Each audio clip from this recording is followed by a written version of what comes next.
Petrol ₹150 ಆಗಲಿದೆ. 2026ರ ತೈಲ ಯುದ್ಧದ ಅಸಲಿ ಕಹಿ ಸತ್ಯ. ನಮಸ್ಕಾರ ದೋಸ್ತುಗಳೇ, ಫಸ್ಟ್ ಕನ್ನಡಕ್ಕೆ ಸ್ವಾಗತ. ಇದು ಎಡಿಟರ್ ಸ್ಪೆಷಲ್. ಗೆಳೆಯರೇ, ನಿಮ್ಮ ಬೈಕ್ ಅಥವಾ ಕಾರಿಗೆ ಪೆಟ್ರೋಲ್ ಹಾಕಿಸುವಾಗ ಮೀಟರ್ ಪ್ಯಾನಲ್ ನೋಡಿ ನಿಮ್ಮ ಗುಂಡಿಗೆ ಝಲ್ ಅಂದಿದೆಯಾ?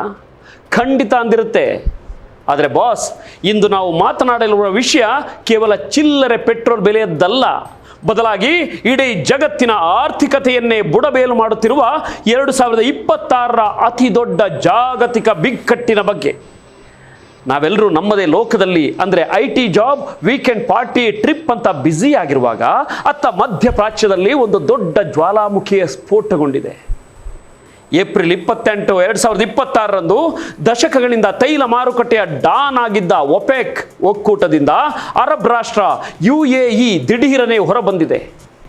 ಮೇ 1ರಿಂದ ಅರಬ್ ರಾಷ್ಟ್ರ UAE ಒಪೆಕ್ನಲ್ಲಿ ಇರೋದಿಲ್ಲ. ಇದು ಕೇವಲ ಅರಬ್ ದೇಶಗಳ ಜಗಳವಲ್ಲ ಸ್ನೇಹಿತರೆ, ಇದರ ನೇರ ಪರಿಣಾಮ ನಮ್ಮ ಬೆಂಗಳೂರಿನ ಕ್ಯಾಬ್ ಡ್ರೈವರ್ಗಳಿಂದ ಹಿಡಿದು ಆನ್ಲೈನ್ ಡೆಲಿವರಿ ಮಾಡುವ ಯುವಕರು, IT ಉದ್ಯೋಗಿಗಳು ಮತ್ತು ದಿನಸಿ ವಸ್ತುಗಳನ್ನು ಕೊಳ್ಳುವ ಪ್ರತಿಯೊಬ್ಬ ಸಾಮಾನ್ಯನ ಮೇಲೂ ಆಗ್ತಿದೆ. ವಿಡಿಯೋ ಕೊನೆವರೆಗೂ ನೋಡಿ, ಯಾಕಂದರೆ ಮುಂಬರುವ ದಿನಗಳಲ್ಲಿ ನಮ್ಮ ಭವಿಷ್ಯ ಹೇಗಿರಲಿದೆ ಅನ್ನೋದರ ಬೆತ್ತಲೆ ಸತ್ಯ ಇಲ್ಲಿದೆ.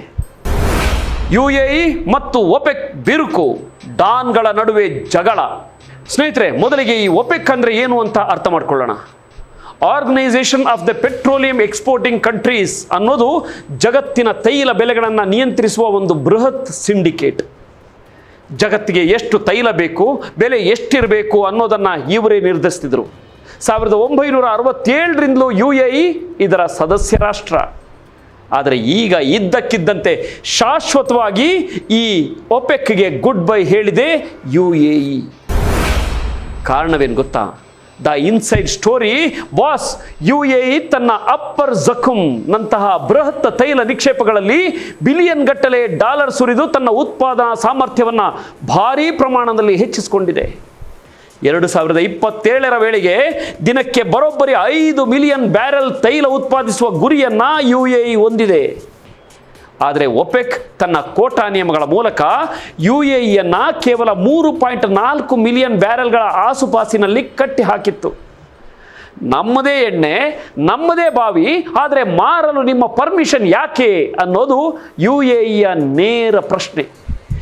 ಸ್ನೇಹಿತರೆ, ಇದರ ಜೊತೆಗೆ ಸೌದಿ ದೊರೆ MBS ಅನ್ನೋ ಮೊಹಮ್ಮದ್ ಬಿನ್ ಸಲ್ಮಾನ್ ಅವರು ಸೌದಿಯನ್ನು ಗ್ಲೋಬಲ್ ವಾಣಿಜ್ಯ ಹಬ್ ಆಗಿ ಮಾಡಲು ಹೊರಟಿರೋದು UAEಯ ನೇರ ಪೈಪೋಟಿಯಾಗಿದೆ. ಯೆಮೆನ್ ಮತ್ತು ಸೂಡಾನ್ ವಿಷಯದಲ್ಲೂ ಇವರ ನಡುವೆ ತೀವ್ರ ಕಿತ್ತಾಟವಿದೆ. ಇದರ ಲಾಭ ಯಾರಿಗೆ ಗೊತ್ತಾ? ಅಮೆರಿಕದ ಅಧ್ಯಕ್ಷ ಡೊನಾಲ್ಡ್ ಟ್ರಂಪ್ಗೆ. ಎಸ್, ಟ್ರಂಪ್ ಹಿಂದಿನಿಂದಲೂ ಒಪೆಕ್ ಜಗತ್ತನ್ನು ಸುಲಿಗೆ ಮಾಡ್ತಿದೆ, ripping off the rest of the world ಅಂತ ಆರೋಪಿಸಿದ್ರು. ಈಗ UAE ಹೊರಬಂದಿರೋದು ಟ್ರಂಪ್ಗೆ ಸಿಕ್ಕ ಭಾರಿ ದೊಡ್ಡ ರಾಜಕೀಯ ವಿಜಯ. 2026ರ ಜಾಗತಿಕ ಇಂಧನ ಬಿಕ್ಕಟ್ಟು, ಅಸಲಿ ವಿಲನ್ ಹಾರ್ಮುಜ್. ಬರೀ ಕೋಟಾ ವಿಚಾರಕ್ಕೆ ಈ UAE ಈ ನಿರ್ಧಾರವನ್ನು ತೆಗೆದುಕೊಂಡಿಲ್ಲ ಸ್ನೇಹಿತರೆ. ಇದರ ಹಿಂದಿರುವ ಅತಿ ದೊಡ್ಡ ಬೆಂಕಿ ಅಂದರೆ 2026ರ ಇರಾನ್ ಯುದ್ಧ.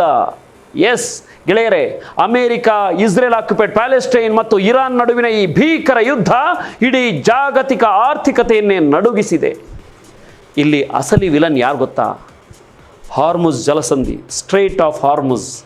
ಜಗತ್ತಿನ 20% ಕಚ್ಚಾ ತೈಲ ಮತ್ತು LNG ಇದೇ ಮಾರ್ಗದ ಮೂಲಕ ಸಾಗಬೇಕು. ಇರಾನ್ ಈ ಮಾರ್ಗವನ್ನು ಮುಚ್ಚಿ ಹಾಕಿದ್ದು ಇಡೀ ಜಗತ್ತಿನ ಕುತ್ತಿಗೆ ಹಿಸುಕಿದಂತಾಗಿದೆ. UAE ಮಾತ್ರ ಹಬ್ಶಾನ್ ಫುಜೈರಾ ಪೈಪ್ಲೈನ್ ಮೂಲಕ ಈ ಮಾರ್ಗವನ್ನು ಬೈಪಾಸ್ ಮಾಡುವ ಪ್ಲಾನ್ ಮಾಡಿಕೊಂಡಿದೆ. ಹಾಗಾಗಿ ಅದು ಸೇಫ್ ಆಗಿದೆ. ಡೇಟಾ ಕೇಳಿ ಶಾಕ್ ಆಗ್ತೀರಾ. ಗೋಲ್ಡ್ಮನ್ ಸ್ಯಾಚ್ಸ್ ವರದಿಯ ಪ್ರಕಾರ ಯುದ್ಧದ ಕಾರಣದಿಂದ ಕೊಲ್ಲಿ ರಾಷ್ಟ್ರಗಳ ತೈಲ ಉತ್ಪಾದನೆ ದಿನಕ್ಕೆ 14.5 ಮಿಲಿಯನ್ ಬ್ಯಾರೆಲ್ಗಳಷ್ಟು ಕುಸಿದಿದೆ. ಅಂದರೆ ಯುದ್ಧ ಪೂರ್ವ ಮಟ್ಟಕ್ಕಿಂತ ಬರೋಬ್ಬರಿ 57%ರಷ್ಟು ಭಾರೀ ಕುಸಿತ ಕಂಡಿದೆ. ಮಾರ್ಚ್ 10ರ ವೇಳೆಗೆ 6.7 ಮಿಲಿಯನ್ ಮತ್ತು ಮಾರ್ಚ್ 12ರ ವೇಳೆಗೆ 10 ಮಿಲಿಯನ್ ಬ್ಯಾರೆಲ್ ಉತ್ಪಾದನೆ ಸ್ಥಗಿತಗೊಂಡಾಗಿದೆ. ಯುದ್ಧದ ಸಮಯದಲ್ಲಿ ಇರಾನ್ UAE ಮೇಲೆಯೂ ದಾಳಿ ಮಾಡಿತ್ತು. ಆದರೆ ಅರಬ್ ಮಿತ್ರ ರಾಷ್ಟ್ರಗಳು ಈ UAEಗೆ ಸರಿಯಾದ ರಕ್ಷಣೆ ನೀಡಲಿಲ್ಲ. ಏಪ್ರಿಲ್ 27ರಂದು UAE ಅಧ್ಯಕ್ಷರ ಸಲಹೆಗಾರ ಅನ್ವರ್ ಗರ್ಗಾಶ್ ಹೇಳಿದಂತೆ ಅರಬ್ ರಾಷ್ಟ್ರಗಳ ನಿಲುವು ಐತಿಹಾಸಿಕವಾಗಿ ಅತ್ಯಂತ ದುರ್ಬಲವಾಗಿದೆ. ತನಗೆ ರಕ್ಷಣೆಯೇ ಸಿಗದಿದ್ದಾಗ ಈ ಒಕ್ಕೂಟದಲ್ಲಿ ಇದ್ದು ಏನು ಪ್ರಯೋಜನ ಅಂತ UAE ಒಪೆಕ್ನಿಂದ ಹೊರಬಂದಿದೆ. ಆರ್ಥಿಕತೆಯ ಪತನ ಎಚ್ಚರಿಕೆಯ ಘಂಟೆ. ಯುವಜನರೇ, ಇಲ್ಲಿಂದ ನನ್ನ ಮುಂದಿನ ಮಾತುಗಳನ್ನು ಬಹಳ ಗಂಭೀರವಾಗಿ ಆಲಿಸಿ. ವಾಯುಯಾನ ವಲಯಕ್ಕೆ ಬೆಂಕಿ. ಇರಾನ್ ಯುದ್ಧ ಶುರುವಾದಾಗಿನಿಂದ ಉತ್ತರ ಅಮೆರಿಕದಲ್ಲಿ ವಿಮಾನ ಇಂಧನ ಜೆಟ್ ಫ್ಯೂಯಲ್ ಬೆಲೆ ಬರೋಬ್ಬರಿ 95% ಏರಿಕೆಯಾಗಿದೆ. ಅಮೆಜಾನ್, ಫೆಡೆಕ್ಸ್ನಂತಹ ಲಾಜಿಸ್ಟಿಕ್ಸ್ ಕಂಪನಿಗಳು ಫ್ಯೂಯಲ್ ಸರ್ಚಾರ್ಜ್ ಹಾಕ್ತಿವೆ. ಚೀನಾ ನಡುಗುತ್ತಿದೆ. ಪ್ಲಾಸ್ಟಿಕ್ ಮತ್ತು ಇಂಧನ ಬೆಲೆ ಏರಿಕೆಯಿಂದ ಚೀನಾದ ಆಟಿಕೆ ಕಾರ್ಖಾನೆಗಳು ಮುಚ್ಚುತ್ತಿವೆ. ಬೀದಿಗಳಲ್ಲಿ ಕಾರ್ಮಿಕರ ಪ್ರತಿಭಟನೆ ನಡೀತಿದೆ. ಏಪ್ರಿಲ್ ಮೊದಲ 19 ದಿನಗಳಲ್ಲೇ ಚೀನಾದ ವಾಹನ ಮಾರಾಟ 26% ಕುಸಿದಿದೆ. ಪೆಟ್ರೋ ಡಾಲರ್ಗೆ ಕುತ್ತು. ತೈಲ ವ್ಯಾಪಾರವನ್ನು ಡಾಲರ್ನಲ್ಲೇ ಮಾಡಬೇಕು ಅನ್ನೋ ನಿಯಮ ಈಗ ಮುರಿಯುತ್ತಿದೆ. ಚೀನಾ ತನ್ನ ಪೆಟ್ರೋ ಯುವಾನನ್ನು ತೂರ್ತಿದೆ. ಅಮೆರಿಕ ದಿನಕ್ಕೆ 12.9 ಮಿಲಿಯನ್ ಬ್ಯಾರೆಲ್ ರಫ್ತು ಮಾಡುತ್ತಾ ಮಾರುಕಟ್ಟೆಯನ್ನು ಕಂಟ್ರೋಲ್ ಮಾಡಲಿಕ್ಕೆ ಒದ್ದಾಡ್ತಿದೆ. ನಮ್ಮ ಬೆಂಗಳೂರಿನ ಮೇಲೂ ಬಿತ್ತು ನೇರ ಹೊಡೆತ. ನಮ್ಮ ಭಾರತ ತನಗೆ ಬೇಕಾದ 85%ರಿಂದ 90% ಕಚ್ಚಾ ತೈಲ, 45ರಿಂದ 50% ನ್ಯಾಚುರಲ್ ಗ್ಯಾಸನ್ನು ವಿದೇಶಗಳಿಂದಲೇ ತರಿಸಿಕೊಳ್ಳುತ್ತೆ. ಹಾರ್ಮುಜ್ ಮಾರ್ಗ ಮುಚ್ಚಿರೋದ್ರಿಂದ ಭಾರತ ಕೊಳ್ಳುವ ಕಚ್ಚಾ ತೈಲದ ಬುಟ್ಟಿ ಕ್ರೂಡ್ ಬ್ಯಾಸ್ಕೆಟ್ ಬೆಲೆ ಈಗ ಪ್ರತಿ ಬ್ಯಾರೆಲ್ಗೆ $110 ತಲುಪಿದೆ. ಸದ್ಯಕ್ಕೆ ಪೆಟ್ರೋಲ್ ಬೆಲೆ ಏರಿಸಿಲ್ಲ ಅಂತ ಖುಷಿ ಪಡಬೇಡಿ. ಇಂಡಿಯನ್ ಆಯಿಲ್, BPCL ಕಂಪನಿಗಳು ರಕ್ತ ಕಾರ್ತಿವೆ. ಈ ಕಂಪನಿಗಳಿಗೆ ಪ್ರತಿ ಲೀಟರ್ಗೆ 18ರಿಂದ 20 ರೂಪಾಯಿ ನಷ್ಟವಾಗ್ತಿದೆ. ಕೋಟಕ್ ಇನ್ಸ್ಟಿಟ್ಯೂಷನಲ್ ಈಕ್ವಿಟೀಸ್ ವರದಿಯ ಪ್ರಕಾರ ಪ್ರತಿ ತಿಂಗಳು 27,000 ಕೋಟಿ ರೂಪಾಯಿ ನಷ್ಟವನ್ನು ಈ ಕಂಪನಿಗಳು ಹೊರ್ತಿವೆ. ಮುಂದಿನ 3ರಿಂದ 6 ತಿಂಗಳಲ್ಲಿ ಪೆಟ್ರೋಲ್ ಬೆಲೆ ಲೀಟರ್ಗೆ 25ರಿಂದ 28 ರೂಪಾಯಿ ಏರಿಕೆಯಾಗುವ ಭಾರಿ ಅಪಾಯವಿದೆ ಸ್ನೇಹಿತರೆ. ನಮ್ಮ ಬೆಂಗಳೂರಿನ ಕಥೆ ಕೇಳಿ. ಅರಕೆರೆ, JP ನಗರದ ಬಂಕ್ಗಳಲ್ಲಿ ಪ್ರೀಮಿಯಂ ಪೆಟ್ರೋಲ್ ಬೆಲೆ ಈಗಾಗಲೇ ಲೀಟರ್ಗೆ 112 ರೂಪಾಯಿ 35 ಪೈಸೆಗೆ ದಾಟಿದೆ. ರಾಜಾಜಿನಗರದ FMCG ವಿತರಕರು ಟ್ರಾನ್ಸ್ಪೋರ್ಟ್ ವೆಚ್ಚ ಹೆಚ್ಚಾಗಿರೋದ್ರಿಂದ ದಿನಸಿ ಬೆಲೆ ಏರಿಸ್ತಿದ್ದಾರೆ. STA 481/5 ಅಧ್ಯಯನ ವರದಿ ಪ್ರಕಾರ ಬೆಂಗಳೂರಿನ ಓಲಾ ಮತ್ತು ಊಬರ್ ಡ್ರೈವರ್ಗಳು ಇಂಧನ ವೆಚ್ಚದ ಭಯಕ್ಕೆ ದೂರದ ಟ್ರಿಪ್ಗಳನ್ನೇ ಕ್ಯಾನ್ಸಲ್ ಮಾಡ್ತಿದ್ದಾರಂತೆ. IT ಉದ್ಯೋಗಿಗಳ ಓಡಾಟ ನರಕವಾಗ್ತಿದೆ. ಜನರು ಅನಿವಾರ್ಯವಾಗಿ BMTC ಮತ್ತು ನಮ್ಮ ಮೆಟ್ರೋದ ಮೊರೆ ಹೋಗ್ತಿದ್ದಾರೆ. ನಾವೇನು ಮಾಡಬಹುದು ಗೆಳೆಯರೆ?